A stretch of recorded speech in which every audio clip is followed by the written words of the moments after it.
मुलगी होती काय. आता ते सगळ्या गोष्टी सर्वांना माहित आहे. तिनं अशी इच्छा केली ती वामन रूपात ज्या वेळेला परमात्मा आले आपला हा बालक असला पाहिजे मी त्याला स्तनपान करावं अशी इच्छा तिने त्या ठिकाणी प्रगट केली होती. पण बापाला पराजय केल्याच्या नंतर परत क्रोधित झाली त्याला सोडणार नाही. देवाने दोन्ही मनोवृत्तीचे पूर्ण केली. अशा पद्धतीने तिनं स्तनाला लावलं आणि महाराज जे घटाघट पाचशे मीटर लावल्यासारखं पहिल्यांदा तो विष सगळं खेचून घेत. मग रक्त खेचलेला आहे. मग प्राण खेचायला लागलेला आहे परमात्मा. तिच्या लक्षात आलं आता जर आपण इथून नाही पळालो तर आपला गेम होणार आपला सर्वनाश होणार. ती मूळ स्वरूपात आली पळायला लागली. महाराज देव एखाद्याला तर धरीत एखाद्याला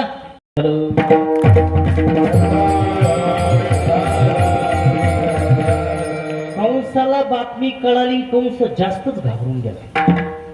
दुष्टा चळका पसला इतका मारला अहो कपडे बिने ठेवले पिवळा पडला इतका मारला.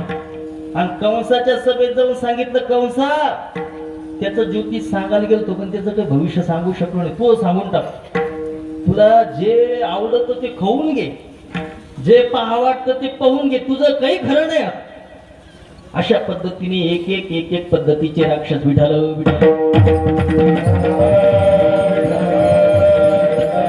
आता देव 6 महिन्याचे झालेले.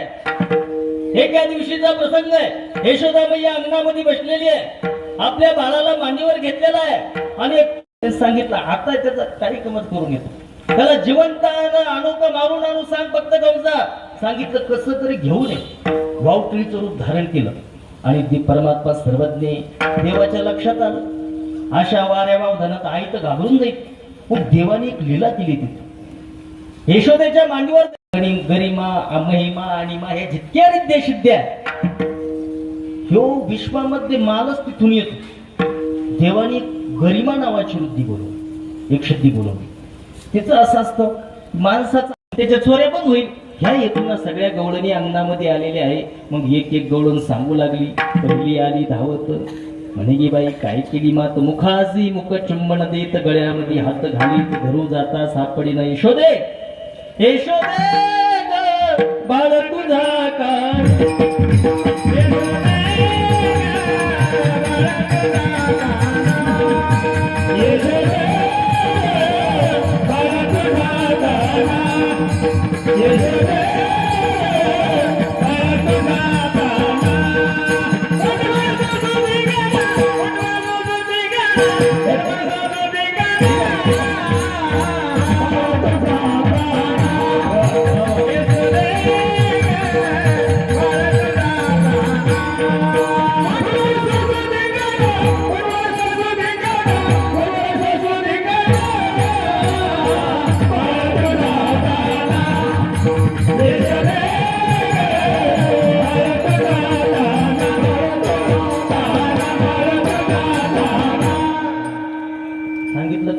बऱ्याचशा गवळणी आपापल्या पद्धतीने सांगू लागले. पण आई कायची मान्य करते का मला. सांगितलं तू हाईट काय तू 8 फुटाची मग बालक आत्ताशी 3-4 फुटाचं बी नाही. तू म्हणती तुझ्या गळ्यात हात घातला मुखाशी चुंबन देत गळ्यामध्ये हात घालीत आणि काही चाट हाणायला लागली. आई मान्य करीना. मग दुसरी आली धावून म्हणे की बाई काय गेली आणि पतीची दाढी माझी दुईची गाठ बाई कुणाची तुझे ना. हे सगळ्या गवळणी आपापल्या पद्धतीनं सांगू लागले. पण यशोदे मान्य करते आई मान्य करत असते काय. आई आपल्या बालकाच्या जे बी काय आपरत असेल ती झाकाझाकी करत असते काय. तो जरी मुंबईला गेला ही म्हणती पंढरपूरला गेला. ती जरी धाब्यावर गेला म्हणती मंदिरात गेला. झाकाझाकी करते. तिथं कृष्णाची आई महाराज सगळ्या गवळणीचं ऐकून घेतलं. पण यशोदेनं ह्या गोष्टी मान्य नाही केल्या. उलट म्हणू लागली बाळ सगुण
चरित्राची पावती यशोदामय्या देऊ लागली. माझं उगा 5 वर्षाचं पोरग आहे, काहीच्या हाना लागल्या. माझं पोरग खोडी करत नाही, खोडी तुम्ही करता. तुम्ही लपून याची कोटी घे, लागता याचे पाठी घे, ही एवढीच रीत खोटी घे. गोकुळच्या नारी तुम्ही लपून याचा भोरा, आळ घेता सारंग धरा, तुम्ही 12 घरच्या 12 घे. यशोदामय होऊन लागली, माझा मुलगा अपराधी अपराधी तुम्ही आहे. महाराज बाकी गवळणी शांत बसले, पण एक गवळीला भयंकर राग आला. तिनं सांगितलं, एकता माझी 8 दिवसाची जेवढं काही दही दूध तूप लोणी इकडं नासोडा केला. एक तर मी घरामध्ये जेवढी संपत्ती, तिला संपत्तीची लयची इच्छा होती, रिटर्न आली. सांगितलं 8 दिवसाचे माझं दही दूध तूप लोणी घरात गेलं. आणि परत ही ते काय म्हणतात, चोर ते चोर, वरून शिरजोर. वा रे वा, ती अशी विचित्र होती महाराज. ती कोल्हापूरची होती. कोणती? कोल्हापूरची. अशी वल्कानी होती. तिला डायरेक्ट धमकी देऊन टाकली. असली धमकी दिली, सांगितलं कळत नाही का, उद्या तुझ्या पोराला जर बांधून जर गावात नाही मिरवलं ना, नावाची होलकाणी नाही. असली धमकी दे. पेंद्याला राग आला महाराज, पेंद्याला भयंकर राग आला. सांगितलं माझ्या मित्राला धमकी माझ्या समोर, हे ऐकलं जाणार ना. हो, पेंद्याला लगेच तिचं नाव, नंबर, गल्ली नंबर, घर नंबर. आता गेम होणार संध्याकाळी. काय ही माझ्या मित्राला फिरवती का? माझ्या मित्राला गावात फिरवती सोंग करून, तिचं उद्या सोंग काढी. पण अशा पद्धतीने लगेच कृष्णाला सांगितलं मी तिचं ऐकलंय सगळं, ही बातमी पाहिली, ती स्टेटस पाहिलं 1-2 जणांचं, माझ्या संदर्भात बोलली. पण आता संध्याकाळी बघू. देवाने मग आपली सगळी सवंगडी एकत्रित केली, तिच्या घरी गेलेले आहे. तिच्या घरी गेल्याच्या नंतर देवाने सांगितलं, आज तुम्ही दही दूध तूप लोणी घ्यायचं, फास्ट जायचं निघून, पुढचं सगळी योजना मी करणार आहे. आणि महाराज मग संध्याकाळी झोपली. ती शेतकरी काय, शेती प्रधान देश आहे आपला, होता आहे, पुढं राहणार आहे काय. आणि ते झोपले.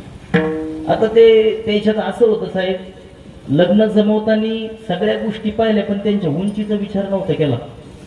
इकडच्यानी नव्हता केला, तिकडच्यानी नव्हता केला. बाई होती 9.5 फूट, बाई किती, आणि हे उगा हाफ तिकीट होतं 3.5. अशा पद्धतीचं होतं. हो, देवाने सगळं दही दूध तूप लोणी खाल्लं. आणि रात्री जाताना त्या ठिकाणी याची दाढी आणि हिची विणी, पतीची दाढी, माझी विणी, दोहीसी गाठ देऊन गाठ मारले देवाला. खिडकीत उडी मारून जाताना चिमणी बी विझून टाक, खिडकीत उडी मारली निघून गेल दे. मग सकाळी जिकडं तिकडं गवळणी, आता पहिल्या गवळणी 3 ला उठायची, 3-3:30 ला काय. आता ती उठायला लागली. उठता क्षणीच्या दाढीला झटका बसला, त्याच्या दाढीला झटका बसला. ते दमून आलो, नांगर हन्ना आला बिचारा. सकाळी त्यांची भांडणं लागली. सांगितलं, ह्यो म्हणाचं तू माझी दाढी उडती, आणि ती म्हणते तू माझी, तुम्ही माझी मी निवडत. आणि मग त्या ठिकाणी प्रकाश केला, दिवा लावला. मग लक्षात आलं कोणीतरी गाठ मारली. मग सोडाचा प्रयत्न करू लागला, गाठ सुटायला लागली का, कापायला लागली, कापल्या जाईना, पेटून दिली तरी पेटल्या जाईना. कारण गाठ अशा तशानं मारली होती. कधी बामणाची गाठ सुटत नाही, लोक देवाने मारलेली गाठ सुटत होय. अहो असं पाहता पाहता सगळीकडे फटकलं.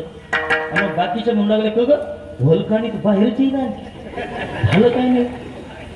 पिक्चरला गेली जरा, पिक्चर गाडी येतच कस काय बाहेर येईना. आणि मग पेन यांनी सांगितलं, पेन यायला डफडं गिफडं गुलाल गिलाल सगळं काही फुलं गेलं, सगळे आपले मंडळ सांगितलं. लगेच दौंडी देते, बॅनर लावून टाकलं रात्रीतून मंदिरासमोर.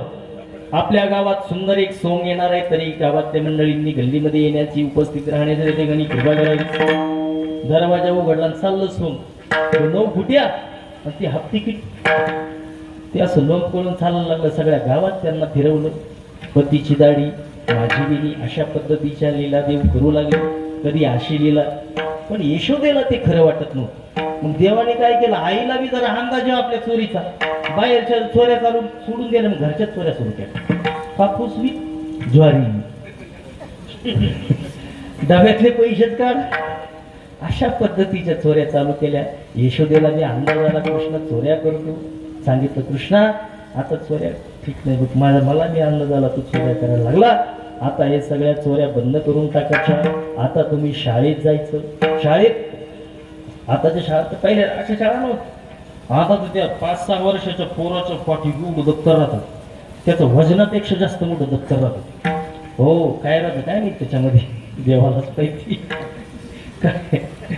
पण ते पहिले ज्या शाळा होत्या अतिशय स्तवनी शाळा होत्या. हो, मग सगळ्या गायी एकत्रित केलेल्या आहे. मग पेंद्याच्या काही गायी, कृष्णाच्या गायी, सुदाम्याच्या गायी, मन्मथाच्या गायी, सुंदरेच्या गायी, अशा सगळ्या आपल्या मित्रमंडळीच्या गायी एकत्रित केल्या. आणि मग त्या ठिकाणी गायी चारण्यासाठी सगळी मुलं जाऊ लागली. तिकडं जाऊन तिकडं तरी शांत बसावं ना. तिकडं सुद्धा देवाने अनेक असुरांना मारलं.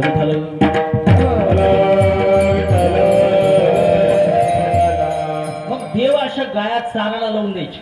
काय गायी एकदा चाराला लावून दिल्या, मग अशा वळत्या असाच्या वळत्या. पहिली वळती कृष्ण आणणार, दुसरी वळती पेंढ्या आणणार, मग अशा पद्धतीने.